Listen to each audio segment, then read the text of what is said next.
Have you ever tried to evaluate a card? You know, taking a look at it, without the context of how it's currently being used, and trying to decide whether or not it's worth playing. This is always a tricky process, and nothing makes that clearer than spoiler season. In the weeks leading up to a new set's release, Wizards of the Coast gradually drip feeds the public new and exciting cards in order to stir up hype. This is invariably followed by a deluge of weak first impressions as everyone tries to predict the future of how a card will rate. Nobody's playing the card yet, so all there is to do is test your evaluation skills. Sometimes people are right, most times they're wrong, and we all get a good laugh 3 months later as we're humbled by overlooked gems. But let's say you want to train up your skills in this department. You actually have an intent on trying to predict the future of a card, either for fun or because you enjoy gambling on the market. How do we get there? In my estimation, you've got a few ways of going about it. YouTube is a great resource. Listening to other people's thoughts about new cards and learning their systems can help you get a jump on your experience. But if you want a more grassroots approach, I'd say start comparing similar cards. After all, the determining factor in what is and isn't playable is what a card competes with. For example, Ancestral Recall is an outright broken Magic card, but in a world where instead paying 1 mana to draw 5 was the norm, Recall would come up subpar.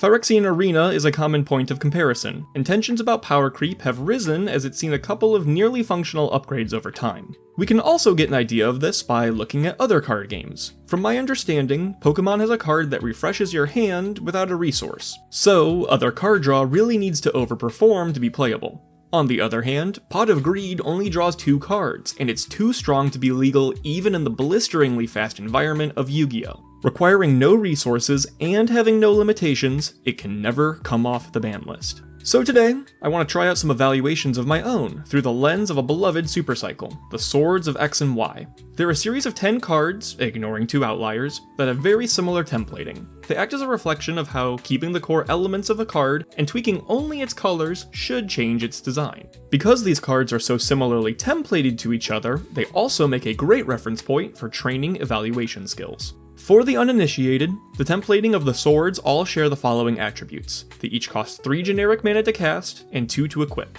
They give the creature +2/+2, protection from 2 different colors, and a 2-part ability that triggers when the equipped creature deals combat damage. These abilities are themed so that each part is supposed to represent one of the 2 colors. Protection does this. Like I said before, evaluation is always a practice in humility, so feel free to agree, disagree, and laugh about how off base I am in the comments. Okay, some ground rules. We're going to go down the list from best to worst, and it will be assumed that the decks they're being played in are not necessarily built around the sword. We're not here to examine the ceiling and ignore the floor. We want to talk about them in generic board states. With all that being said, here we go. In first place, we have the one and the only Sword of Feast and Famine. This surprises nobody, but that fact makes it a good place to begin analyzing. Where to begin with this thing? So first of all, those protections are pretty great. White and black are the colors most commonly associated with removal, and green, while not a creature killer, provides the most problematic of blockers to get through. This is especially relevant here because the swords need to connect in order to trigger. Any combination of these 3 colors are going to be valuable to gain protection from. Feast and Famine gives us both black and green, so it's doing some work in both departments. Outside of just the protection, both combat abilities are relevant and generically powerful. The star of this show is untapping all of your lands. A couple of the swords ramp you mana, but none other doubles it. It's like taking a turn on both your first and second main phases. This is so good, in fact, that sometimes people forget to resolve the other ability. When Feast and Famine triggers, the defending player also discards a card. Decreasing the number of options your opponent has access to is sometimes just as good, if not better, than drawing yourself a card. This is less powerful in Commander than in one-on-one formats, where you only have one person's hand to bully. But still, Feast and Famine performs and overperforms time and time again. Coming up in second place, we have the Sword of Fire and Ice. Remember that earlier conversation about protections? Yeah, this thing has the worst 2 colors of the series. Blue and red aren't usually known for robust removal, although you do prevent some decent cards, but the abilities Fire and Ice offers are good enough to carry it despite that fact. Firstly, it's drawing you a whole card every turn just for hitting someone with it. This is generically powerful and gives it a reputation for being a Swiss Army knife. Something else that contributes to that reputation is its burn ability. 2 damage to any target is a free shock every single turn. As soon as this card comes down, the time each small creature has is numbered. Mana dorks, fragile engine pieces, and little chumps all die easily to Fire and Ice. It's also never wasted. After wiping out every dork, or just in the nightmare scenario where nobody's playing small creatures, that 2 damage can always go towards someone's face, or I guess a planeswalker.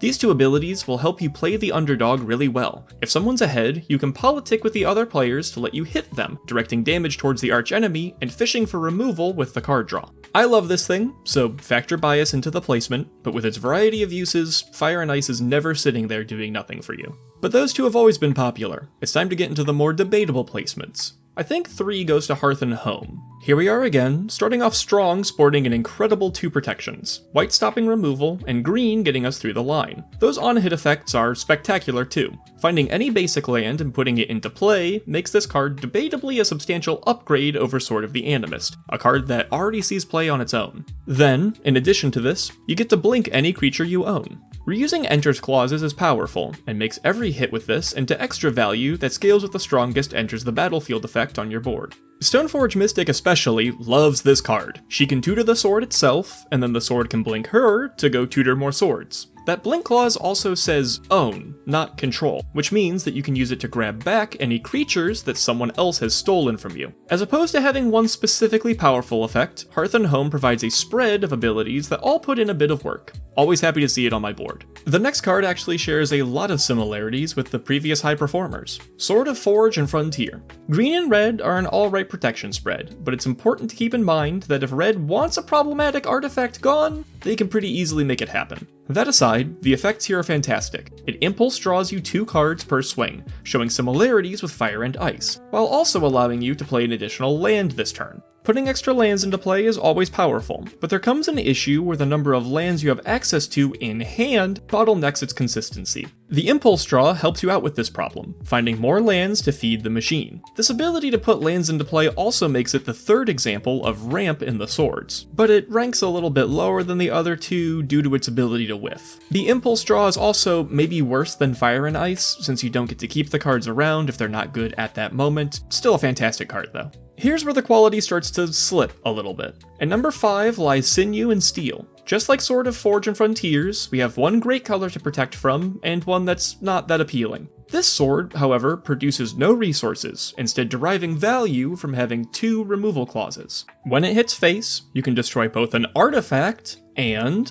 a planeswalker. These are maybe the most distant in quality the 2 abilities are in any member of the cycle. The artifact destruction is fantastic. There's always a mana rock, combo piece, or other valuable piece of machinery laying around to blow up and put your opponents behind. Also, remember that artifact creatures still count as artifacts, so oftentimes this can lock someone out of their commander. The planeswalker removal is less impressive. People hardly play planeswalkers, and when they do, they often have ways of preventing attacks through pillow fort effects. But even if they don't, any of the swords would already be decent planeswalker killers, by virtue of giving their equipped creature a stat bump and evasion. They don't need to instant kill walkers to do this job. Overall, I think the disparity in both its colors and abilities lands Sinew and Steel probably squarely in the middle of the pack.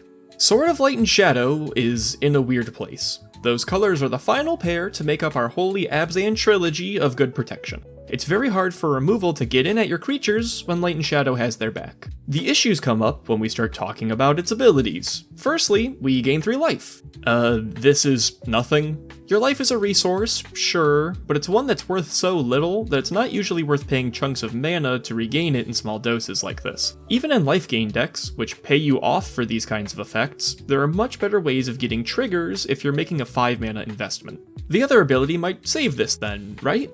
Well, kind of. It lets you put a creature back into your hand from the graveyard. A recursion effect isn't bad, and it lets you grind into the late game, but it opens you up to the possibility of whiffing early on. There are times when no creatures will be in your graveyard. Even when they are, bringing it back to your hand instead of to the battlefield makes this a slow and mana-intensive method of resurrection. The protection colors and ceiling for that recursion are what keep it propped up in the number 6 place, but I could be convinced to bring it lower.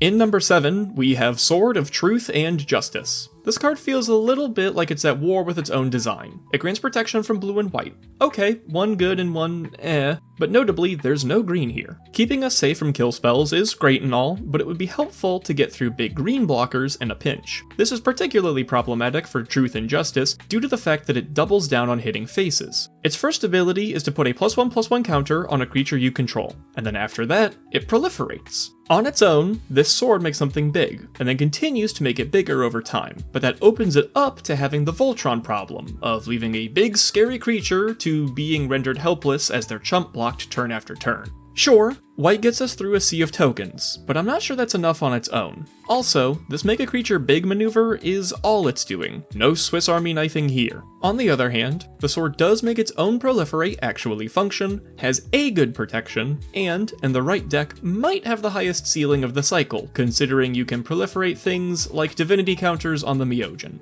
For these reasons, I think it ends up squarely in mediocrity. Next on the list is a bit of an oddity. Sword of Once and Future has some things going for it, but ultimately falls flat due to its restrictions. The protections are from blue and black, so like Truth and Justice, we have blue and then something that protects us from kill spells. The abilities are where things get interesting. You get to Surveil 2, which lets you look at the top 2 cards of your library and put either into your graveyard, then you put the rest back on top in any order. So you're smoothing out your draws, but the next ability really contextualizes it. You can then cast an instant or sorcery in your graveyard with mana value 2 or less without paying its mana cost, then you exile it. Like Forge and Frontier, this sword feeds its own gimmick, putting things into the grave and then recurring them. This helps it avoid some of the pitfalls of Light and Shadow, where you lack targets in the grave in order to get value out of its ability. The upsides kind of run dry here though, and the restrictions rear their ugly head. 1. This can only reuse instants and sorceries. Graveyard strategies are usually more centered around expensive creatures that you can revive to cheat their mana costs. This restriction increases the chance of whiffing, so back to square one. But let's say you're all in on the Graveyard Spellslingers deck. Well, it's only restoring 1 spell a turn, making it lackluster for storming off in a flurry of 1,000,000 casts. Okay, let's further narrow the strategy to only reviving a couple of big spells instead. Bad news again! That mana restriction will heavily limit your options. But either route you take also needs to contend with the fact that the spell you're recurring is now exiled, meaning you're playing against your own recursion plan in a small way. Also keep in mind, these cases all assume you're in a very specific kind of deck to facilitate Once and Future, and this is supposed to be a generic analysis. A lot of hoops to jump through, and then you get caught up in the restrictions. That's my experience with Sword of Once and Future. But if Once and Future is an issue of restrictions, our next contender is an issue of impact. Sword of War and Peace comes in at number 9, and although it has the coolest name of the bunch, it performs well below par. The protections are another pair of 1 good and 1 bad, and that's the highlight of the card. The abilities leave much to be desired. When you connect with the equipped creature, the defending player loses life equal to the number of cards in your hand, and you gain life equal to the number of cards in yours. That's it. End of card. So first of all, this ability obviously lacks valuable resource generation. Where other swords will let you ramp mana, draw cards, recur dead cards, or heck even destroy permanents, this one does nothing but cause a life swing. As we discussed earlier with Sword of Light and Shadow, life is a resource you can spend, sure, but paying this much mana to get it back on the condition that A, you have a creature, and B, it hits faces, is pretty inefficient. It also has an issue of lacking flexibility. You can't opt to target a player other than the one you hit for the life loss. This is relevant because other options, like Fire and Ice's Burn Claws, can choose to send their triggers anywhere. In multiplayer formats like Commander, you can work together with other players to get combat damage in, so that you can point the sword's triggers at the player who's ahead. With War and Peace, there's no real opportunity for deal making. The defending player will always be incentivized to jump block. This sword lacks the ability to make a bad or middling board better, and the payoff for having it on a good board is that you get a little further ahead on life totals. I don't think it measures up well to the competition at all, but at this point, what could possibly be worse? Oh no. Alright, so Sword of Body and Mind is a card. It protects you from blue and green. Funny that the anti-Simic sword would be the worst. Really makes you think, doesn't it? When we make contact with the equipped creature, we get to make a 2/2 wolf token, and the defending player mills 10 cards. The 2/2 wolf is a really strange choice. If we're talking about a beatdown strategy, the 2/2 is going to get blocked all day until you've got a bigger wolf graveyard than my last Minecraft world. So it does a better job as a blocking body, but wouldn't that just make vigilance better? You get to block with the sword's wielder then, and since he gets +2/+2, he's gonna be bigger than the wolf by default. Not to mention that opposing green and blue creatures would get jumped for free. Okay, so the first ability is worse than a middling keyword. What about the other? Well, sure, milling 10 is a good chunk of cards. But remember, these are combat damage triggers. Just by dealing combat damage, we're accelerating our opponent towards a loss. This sword trades in its whole second ability so it can start a secondary win condition on the same person. Again, this is caused by an ability where you cannot choose to target someone other than the person defending, which means that this ability is either an inefficient mill game plan or an inefficient beatdown game plan. The cherry on top is, even in mill decks, you aren't always heavy in creatures that can hold the sword. Sometimes you're based on instants and sorceries. This thing reminds me of Once and Future, conflicting with itself, except to a much further extreme. I've seen it in one deck ever, and it was taken out of that one at some point. So, how did I do? Hopefully you can see the strands of logic I'm trying to put together as I pit these cards against each other. Their direct similarities make them so much easier to evaluate than two cards that just so happen to do adjacent jobs. You can also learn a lot about what I value in a card by watching my analysis. For example, I'm putting a lot of stake in resource generation, and cards that make damage go around aren't ranking as highly. But I'm sure some of you heavily disagree with this, and that's exactly what the comments are for. I'll be down there hotly debating with the lifelong Is It player about the ranking of Once and Future. Let me know how you would have ordered this list, and why. If you enjoyed the video, I'd appreciate it if you liked it and maybe shared it around with a friend or two. I don't advertise this channel anywhere, so word of mouth is really important for its growth. If you enjoyed the format, you can subscribe to be notified when I upload. I have a Discord, where we get together to play Magic and complain about Hasbro's decision making. Lastly, I've got a Blue Sky. I post notifications there about new uploads and bother other Magic creators. Thank you so much for watching, and have a great night.